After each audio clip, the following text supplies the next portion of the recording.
अब हम लोग सीधे मुख्यमंत्री से वार्ता करेंगे और मुख्यमंत्री जी को अब यहाँ आना पड़ेगा। इसके लिए विनय भाई चाहे जितना दिन बैठना पड़े हम लोग यहाँ बैठेंगे, और बैठेंगे ही नहीं, हम लोग अब कुछ खुराफात भी करेंगे।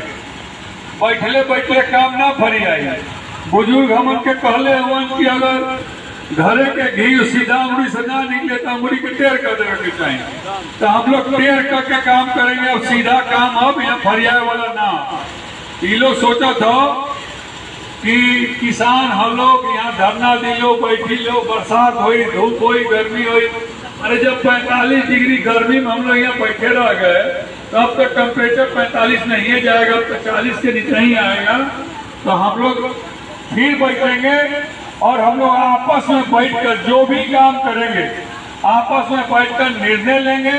निर्णय लेके और कभी अपने किसी भी इस आंदोलन को आगे बढ़ाने के लिए अपना हक हिस्सा अधिकार, अपना जमीन और जमीन लेने के लिए हम लोग पहले रोज कहते थे शांतिपूर्वक शांतिपूर्वक शांतिपूर्वक, और तब ये सब समझ के हम लोग का डरपोक है, सब तबे शांतिपूर्वक बात करते हैं। हम लोग गांधी जी के राह पर चल के ले लेंगे। अब गांधी जी के राह पर भी नहीं चलेंगे, शांतिपूर्वक भी नहीं करेंगे। अब भगत सिंह और चंद्रशेखर आजाद की राह पर चल के अब इन लोगों से हम लोग अपना जमीन और जमीन लेके आएंगे। इसको कोई माई का लालच रोक नहीं सकता है। बस सिर्फ इतना आप लोगों को करना है कि आप लोगों को धैर्य बना के रखना है। और कुछ पत्तल चाटने वाले आपके बीच में लोग घूम रहे होंगे शाम को या सवेरे अंधेरा में, वो आप लोगों को गुमराह करने का काम कर रहे होंगे, क्योंकि उन लोग को कुछ न कुछ दाएं बाएं से पत्तल और दोना चाटने की व्यवस्था करके आप लोगों को भरमाने की बात करेंगे वो लोग। तो जो भरम में फंसेगा उसकी जिम्मेदारी हम लोगों के पास नहीं है, और न उसकी लड़ाई हम लोग लड़ेंगे। हम लोग के तीनों चारों गांव के सभी किसानों के लिए बराबर की लड़ाई लड़ रहे हैं। जिसको मिला है और जिसको नहीं मिला है उसके लिए भी बराबर की लड़ाई लड़ रहे हैं। हम लोग यहाँ मुंह देखकर लड़ाई लड़ने नहीं आए, आंदोलन कराने नहीं आए कि किसको मिल गया और किसको नहीं मिला।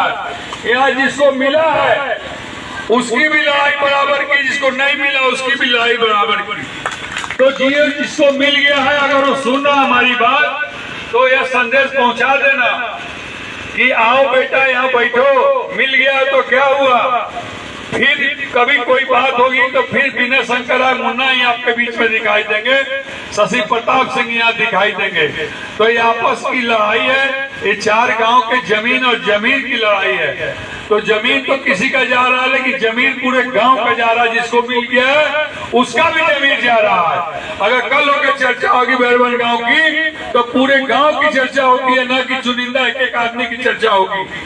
तो अगर यह इतिहास लिखा जाएगा, किसानों का इतिहास इस आजाद भारत में लिखा जाएगा, तो अब इतिहास में एक पन्ना और जुड़ेगा कि बैरवन गांव के लोगों ने इतना मजबूत आंदोलन चलाया कि अपना हिस्सा, हक, अधिकार सम्मानपूर्ण पर सरकार को देना पड़ गया।